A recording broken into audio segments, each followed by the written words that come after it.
Olá, muito boa tarde a você conectado conosco aqui pelo site Notícias Agrícolas. Está no ar mais um boletim, já repercutindo e trazendo aí os números de fechamento do mercado lá na Bolsa de Chicago. Dá para dizer que foi um dia positivo, mas vou pedir para o Matheus colocar na tela para a gente os números de finalização lá da Bolsa de Chicago, só para a gente fazer uma comparaçãozinha com o que aconteceu. Olha só, na tela você vê aí o vencimento julho, teve uma alta importante aí de 16 pontos, fechou a 11,74, uma recuperação, portanto. O agosto, 11,56, também se recuperou bem, 10 pontos de alta. Setembro já fechou positivo, mas olha só, a diferença de recuperação, 4,5 pontos e a indicação de preço é 11,29. O novembro está lá na casa dos 11,30, 11,32, fechamento de hoje, mas subiu só 1,75%.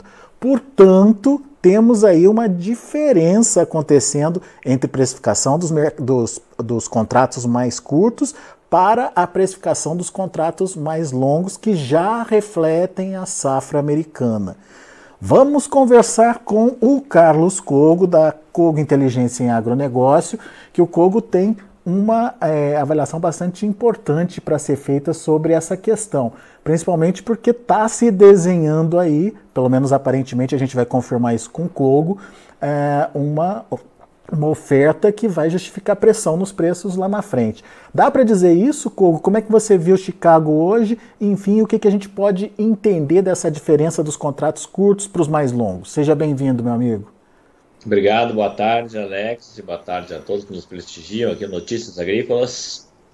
E, de fato, o que nós estamos aí presenciando é um mercado realmente respondendo ao tamanho de uma safra americana que tem tudo, todos os indicativos para se tornar uma safra cheia e até mesmo uma colheita recorde, né? Lembrando que agora, então, no final do mês a gente vai ter um dado importante, que é uma revisão da área plantada, né?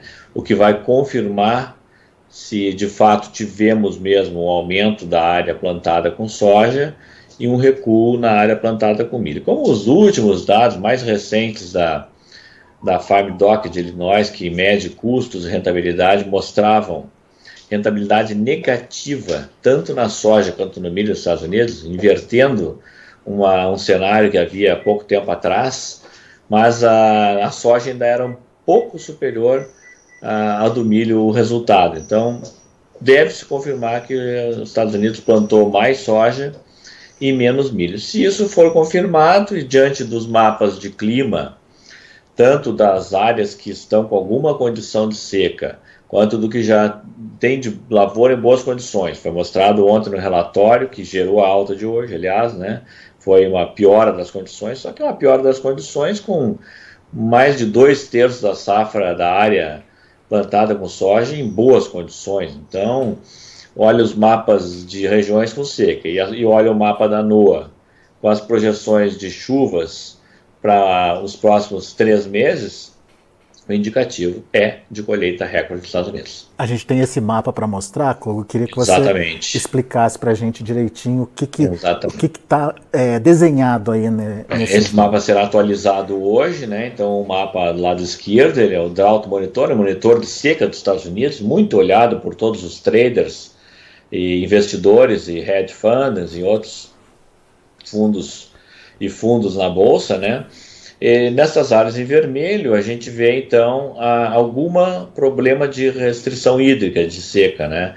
Nós temos exatamente 1% das áreas com algum problema de seca. E só para fazer um comparativo, na mesma semana do ano passado, nós tínhamos 51% da área com alguma condição de seca.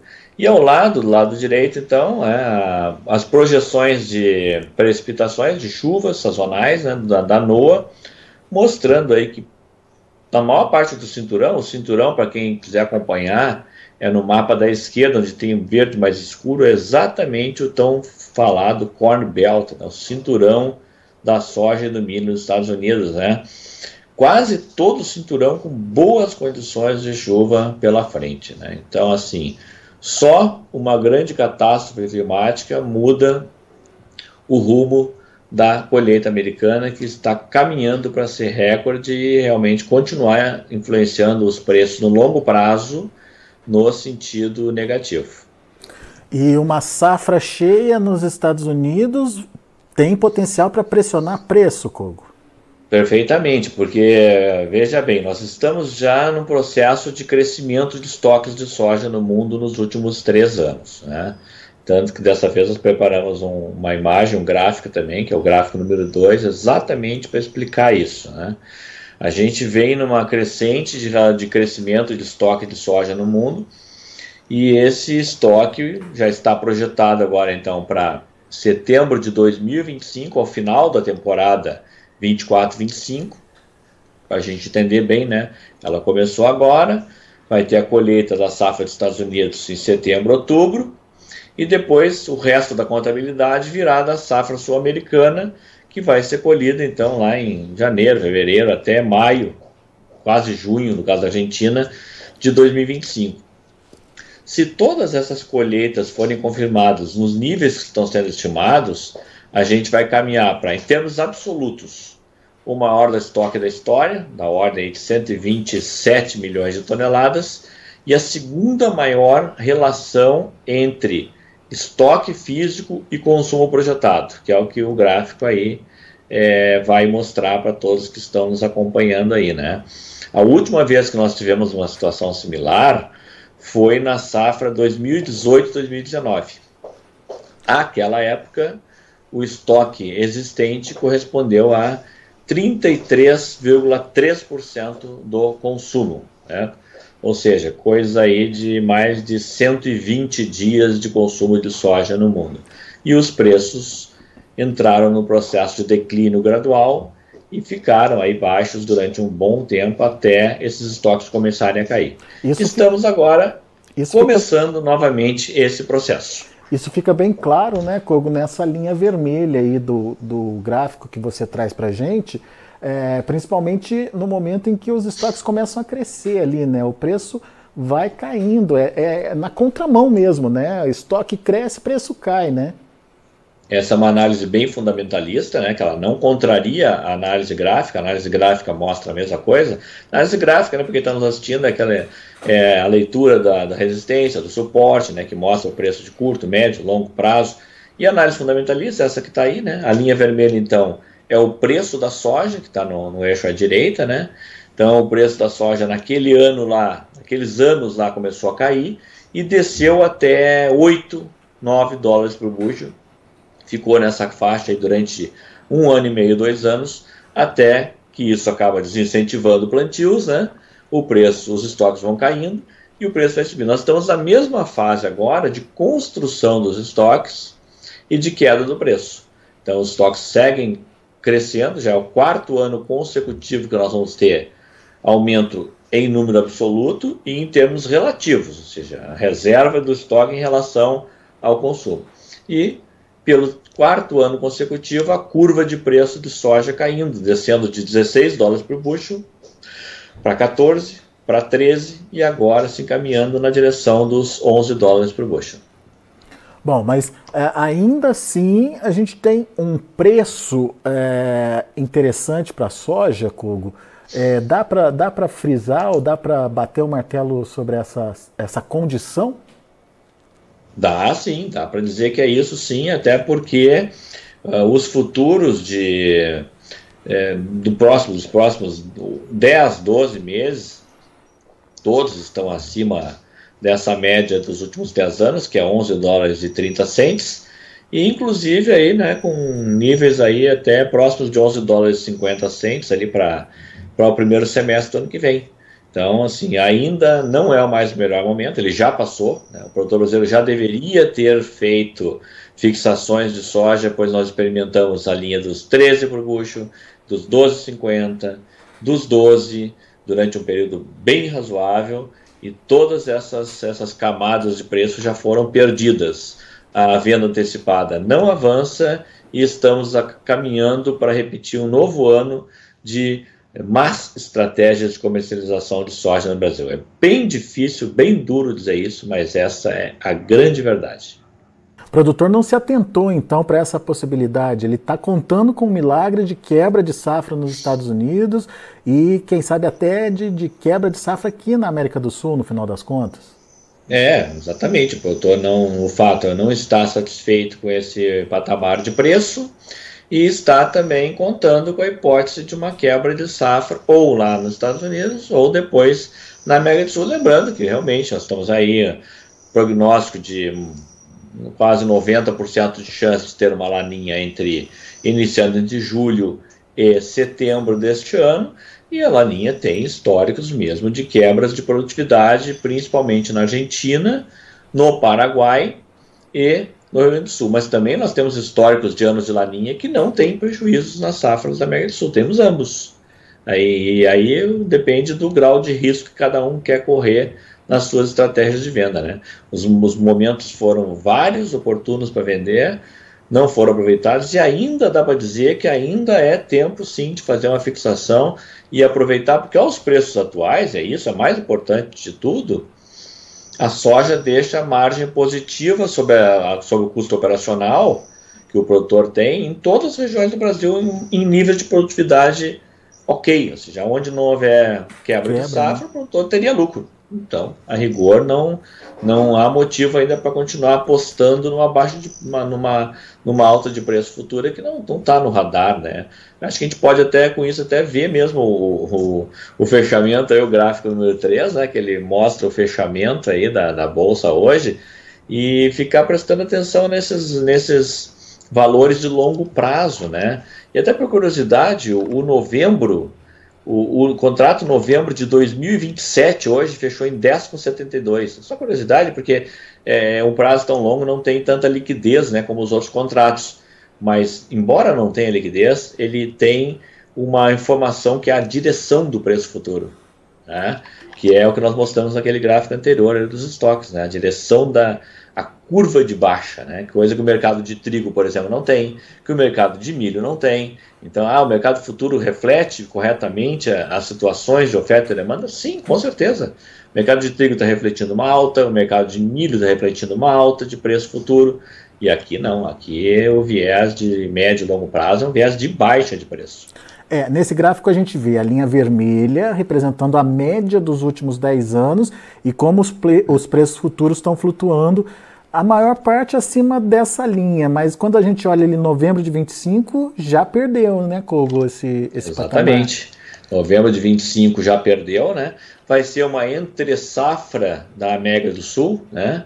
Mas o fato é que, por exemplo, né, aí na colheita da América do Sul, ainda tem preços um pouco mais distantes dessa linha. Uhum. Ou seja, ainda é tempo sim de entrar no mercado, embora já tenha perdido boas oportunidades, sem lamentação, é ainda um bom momento para se proteger, porque no Brasil a gente tem que imaginar que uma coisa que o americano geralmente não se preocupa tanto, mas o brasileiro tem que se preocupar, é que os prêmios do Brasil têm tido alta volatilidade, eles têm oscilado muito, né, entre altas e baixas. Agora os prêmios estão subindo bem, com força aí, prêmios positivos nos portos, mas para todo o primeiro semestre do ano que vem vai ser de novo uma confrontação com prêmios negativos, né? Então, isso a gente pode mostrar no gráfico de número 4, que mostra os prêmios de hoje no mercado, de hoje mesmo, né? Que vem até explicando a alta do preço agora no mercado spot, né? Nós temos uma alta do dólar, nós temos uma alta dos prêmios, nós temos futuros caindo aí, mas ainda não caindo com intensidade. Essa combinação de alta do dólar, prêmio subindo, menor oferta de safra brasileira esse ano, né? E futuros ainda caindo gradualmente, ainda é um indicativo de bons momentos para vender. Tanto as vendas aí do saldo da safra, para construir uma média um pouco melhor do que vinha até agora, mas também das vendas futuras aí. Quando a gente olha esse gráfico, a gente percebe que os prêmios se mantêm positivos até o final do ano, mas já ali em janeiro começa a cair. Agora, essa queda, por enquanto, não é uma representação da possibilidade diante de uma safra cheia, né, Kogo? De forma nenhuma. Prêmios são construídos com a mesma formulação que são construídos os preços. São forças de oferta e demanda. Então, se o mercado mais adiante começar a fazer uma leitura que a safra brasileira será grande, os prêmios tendem a oscilar para baixo, se tornando mais negativos. Por isso a gente deixou no gráfico hoje os prêmios do primeiro semestre do ano passado. Não está tão distante assim, mas eu acho que vale a pena refrescar a memória. Nós tivemos naquele mês de abril, durante o mês de abril do ano passado, um prêmio de menos 2 dólares por bushel. A média do mês foi 1,59 negativo. E aquele ano, o que tinha aquele ano parecido com o que nós podemos ter no ano que vem? Uma safra grande com baixas vendas antecipadas. É a mesma fórmula que estamos construindo para derreter o preço da soja em 2025. Ou seja, você concentra toda a oferta num período só e isso acaba pressionando aí, ou recaindo sobre os prêmios também, né? Se você não tem armazenagem suficiente para estocar e especular de forma correta com isso, guardar o estoque e não fez venda antecipada, você é obrigado a vender no período de colheita. E aí vai pressionar os prêmios. Além de pressionar os preços futuros também, né? Você pressiona os prêmios no Brasil e pressiona os preços futuros em Chicago. Pode ser dupla queda de preço lá fora e aqui dentro. Muito bem. Antes da gente seguir, Kogo, deixa eu só refazer aqui uma pergunta do Marcelo Maior. Ele quer saber se essa média dos 10 anos que a gente viu no gráfico ali é corrigida pela inflação americana. Não, eu não corrijo pela inflação americana, é uma boa ideia, sim, é aconselhável, porque o prazo é mais curto. 10 anos a inflação americana não hoje até está mais intensa, dá para dizer que piorou um pouco depois da pandemia, mas não é intensa. Séries mais longas, mais de 20 anos, a gente deflaciona o dólar americano. Muito bom. Zé Silva está elogiando aí, excelente material. Zé Silva é lá de Rio Brilhante, Mato Grosso do Sul. Obrigado, Zé Silva. O Fabiano quer saber as suas perspectivas a respeito do dólar. Você está vendo aí uma continuidade de alta do dólar, Kogo? É muito provável, né? Embora eu vou repetir a máxima que eu ouvi de um economista-chefe aqui do banco cliente nosso, que disse que o Brasil está num ponto em que se alguém fizer 20 projeções para o câmbio em 30 dias, pode errar as 20. É verdade. Porque a volatilidade é enorme. Agora, e todas as projeções que as grandes casas e fundos faziam, né, e bancos mesmo, grandes bancos, todas foram equivocadas porque entrou um componente novo. Não é que o economista-chefe não acertou, errou feio, não é nada disso, entrou um componente novo. Entrou um governo fazendo coisas inesperadas, né? Corrompeu as contas públicas, né? Está gerando déficits públicos extraordinários, né? Não anuncia corte de gastos e anuncia aumento de gastos, né? E a reação do mercado é um câmbio para cima, contrariando todo o movimento global que tem hoje, que é um dólar se desvalorizando no mundo, só se valorizando no Brasil, né? E acaba que o ganho disso para o produtor de soja não é tão grande como todo mundo imagina, né? Isso é uma coisa que tem que ser dita também. Ou será que o preço da soja no Brasil subiu sim 10,5% desde que o dólar saiu de 5 para 5,40? Não subiu, porque a leitura do mercado futuro o produtor brasileiro precisa menos dólares para vender sua soja, e o preço futuro é desvalorizado quando o real está muito desvalorizado. A recíproca é a mesma, então tem que entender isso. Em mercados que um país é muito grande, como o Brasil é no mercado de café, de açúcar, de soja, e que a sua parte, seu share global é muito grande, quando se tem uma mudança tão grande na moeda, o mercado futuro reage no sentido inverso. Então, se o real aqui sobe no Brasil, ou seja, se desvaloriza e sobe em relação ao dólar, o preço futuro dessas commodities cai. É o que aconteceu com a soja recentemente. Pode ver nos comentários mesmo de fechamento do dia da soja, principal fator de queda, a alta do dólar no Brasil. E tem um outro agravante aí, que é o aumento do custo de produção, né, Kogo? Principalmente por causa dos insumos, né? Exatamente, né? E os custos esse ano não estão tão menores que o ano passado, mas estão sim custos aí, se a gente pegar a média atual de custos frente ao que nós tivemos no ano passado, nós temos um custo 6% menor. Pode não parecer muito, mas o custo deste ano, dessa safra atual, agora já tinha caído em relação ao anterior. Então, nós temos um custo menor e, por incrível que pareça, nesse ambiente que nós estamos falando hoje aqui, a relação de troca nesse momento para fertilizantes e para defensivos está melhor do que no ano passado e que no ano retrasado. E a margem futura para o ano que vem também está melhor do que no ano passado. São relações de troca, né? Mas talvez porque o dólar ainda não está embutido nessa conta, Kogo? A alta do dólar? Nós estamos aí trabalhando com 5,10. Tá? Tanto por insumo, mas veja bem, 5,10 tanto para o insumo quanto para a commodity. Tá. Então está equilibrado isso, né? Porque ainda está equilibrado. Primeiro que os insumos não repassaram essa alta recente do dólar. Sim. Óbvio que isso não aconteceu. E o próprio mercado interno também não repassou a alta do dólar para a soja. Então está valendo. As relações de troca são melhores. Muito bom. Kogo, vamos para o próximo gráfico. 5, então, é a composição do preço, né? Pega, então, o dólar. Aqui, então, já está todo esse... Lembrando que aqui tem um dólar futuro da B3. O dólar futuro da B3 mostra um dólar aí já, inclusive, a mais de 5,50 para final do ano. Tá? Então, isso está, sim... Se alguém olhar o gráfico, vou esperar mais alta do dólar, ela já está embutida aqui. Porque as precificações futuras são feitas em cima de dólar futuro.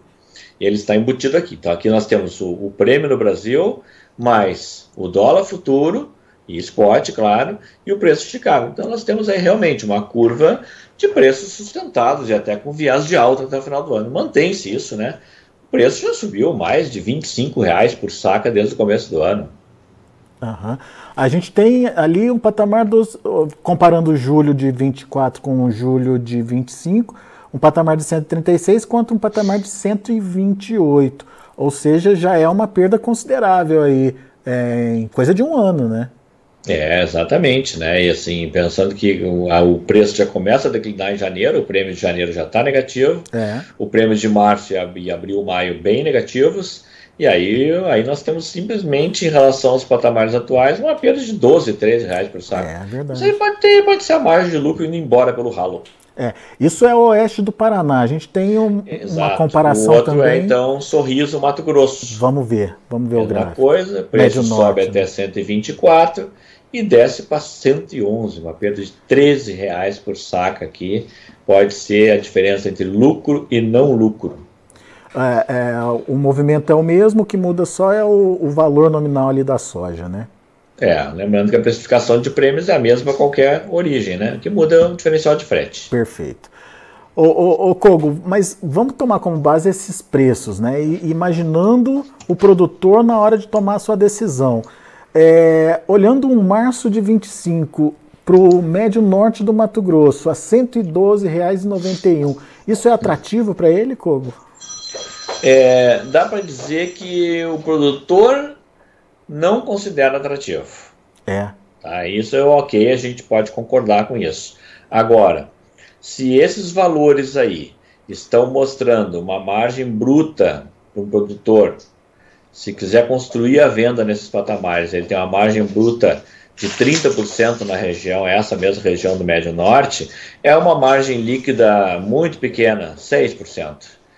Mas é uma margem bruta, positiva, ou seja, cobrir o custo operacional, todo o custo desembolsado dele, de 30% contra estimativa de 25% esse ano e 23% no ano passado. Então é uma margem bruta boa ainda, porque o custo caiu. E o preço está ainda num patamar razoável quando se tem, então, a inclusão do câmbio nesse valor. Essa conta é aí para o Médio Norte, certo? Essa conta é Médio Norte, para a região dessa de Cascavel, então seria uma margem bruta de 37% e uma margem líquida ainda melhor, claro, são regiões mais próximas do porto, né, uma margem líquida de 19%. Né, então, boa margem. Realmente, quem está em região fora do Médio Norte não deveria ter nenhuma dúvida em fazer fixação de preço agora.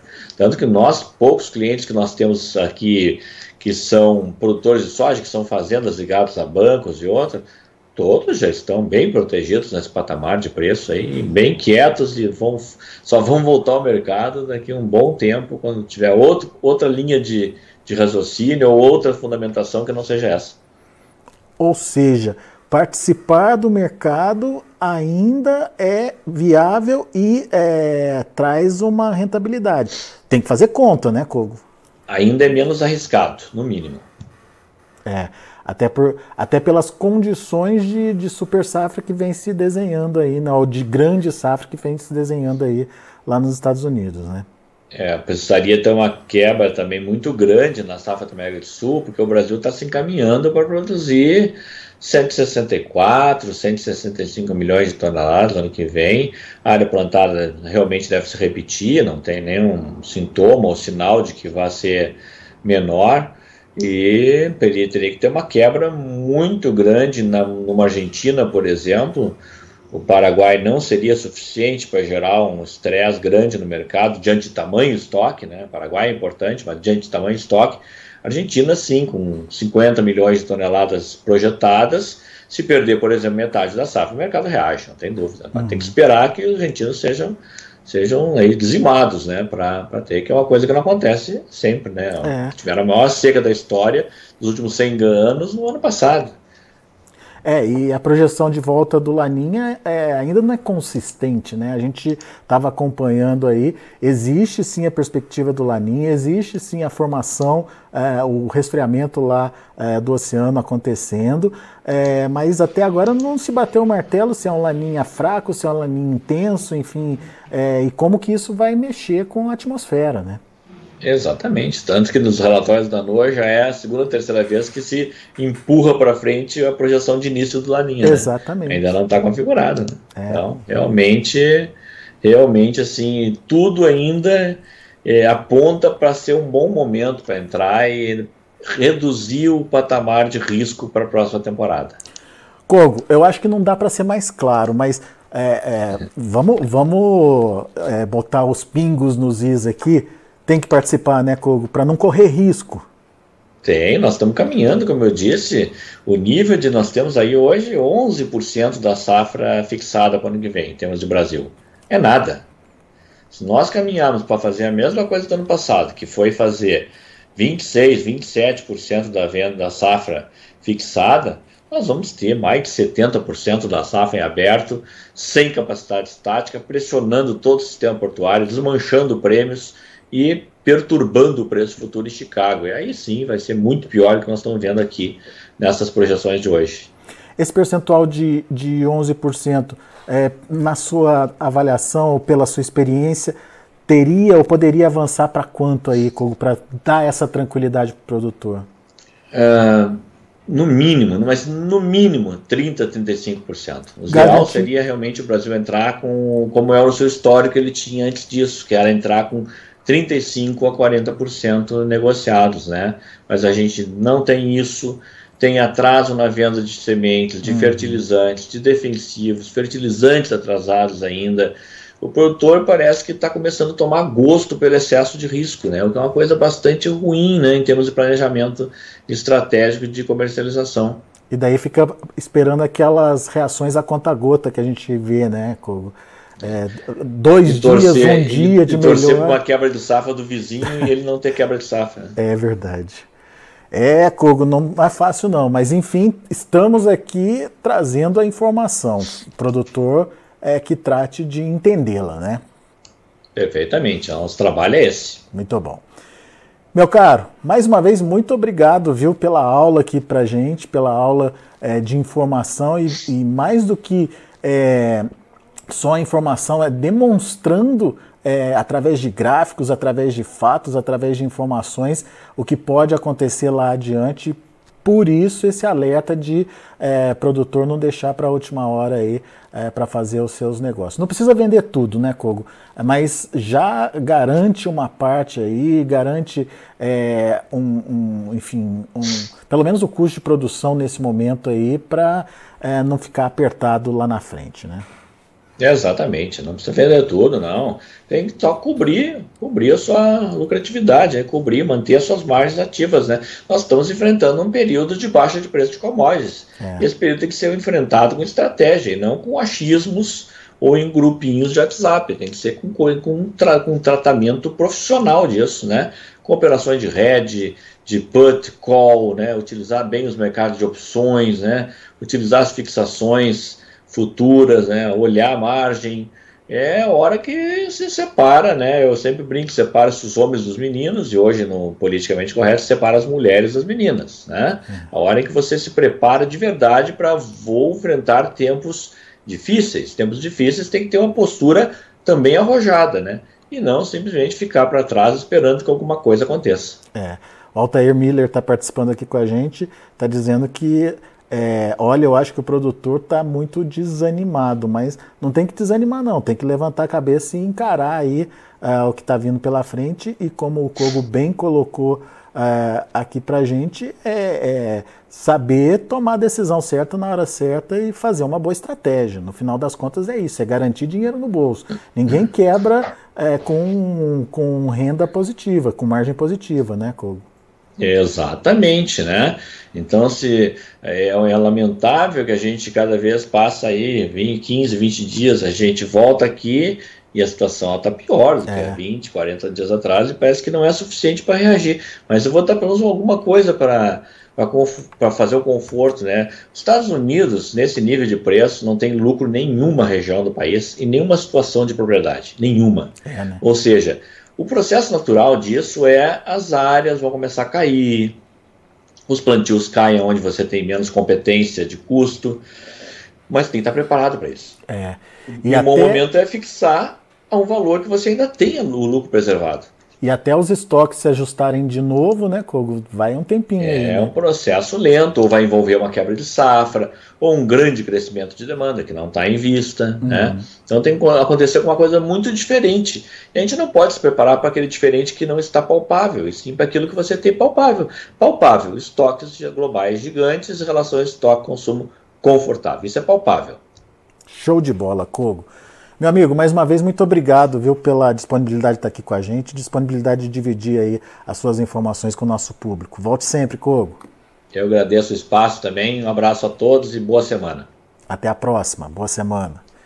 Tá aí Carlos Kogo, da Kogo Inteligência em Agronegócio, dando um show de informação aqui e mostrando através de números, gráficos, enfim, de projeções, o que vem sendo desenhado aí pelo mercado. Crescimento de estoque, e o que acontece quando cresce estoque? Preço cai. Ficou muito claro naquele gráfico que o Kogo mostrou para a gente sobre a construção de estoque que vem sendo feito aí no mundo. Bom, deixa eu mostrar como encerraram as negociações de novo, portanto, mostrando a finalização das negociações lá na Bolsa de Chicago. Vamos ver? Olha aí o julho, 11 dólares e 74 centes por bushel, fechou com 16 pontos mais 25 de alta. O agosto, 11,56 com 10 de alta, mas olha só como já cai esse movimento positivo, esse ritmo da alta para setembro. 11 dólares e 29 centes por bushel, 4 pontos e meio, e olha a diferença do setembro para o julho. Já é uma grande diferença aí em termos de precificação. Novembro, 11 dólares e 32 centes por bushel, subiu apenas 1 ponto mais 75. Tá certo que está positivo ainda, o mercado reagiu hoje, mas olha só a diferença dos contratos mais curtos para os contratos mais longos, já precificando a safra americana e tudo o que está acontecendo lá nos Estados Unidos em relação à safra americana. Vamos ver o milho? O milho também encerrando positivo, um pouco mais equilibrado aí entre os contratos. O julho, 4 dólares e meio, fechando com alta de 6 pontos mais 25. Setembro, 4,55, uma alta de 5 pontos mais 75. Dezembro, 4 dólares e 67 centes por bushel, uma alta de 4 pontos mais 75.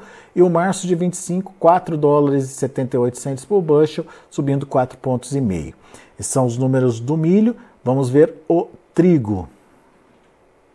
O julho, 5 dólares e 82 centes por bushel, o trigo caiu hoje, 9 pontos e meio no primeiro vencimento. O setembro perdeu 9 pontos no segundo vencimento, a 5,99, fechando a 5 dólares e 99 centes por bushel.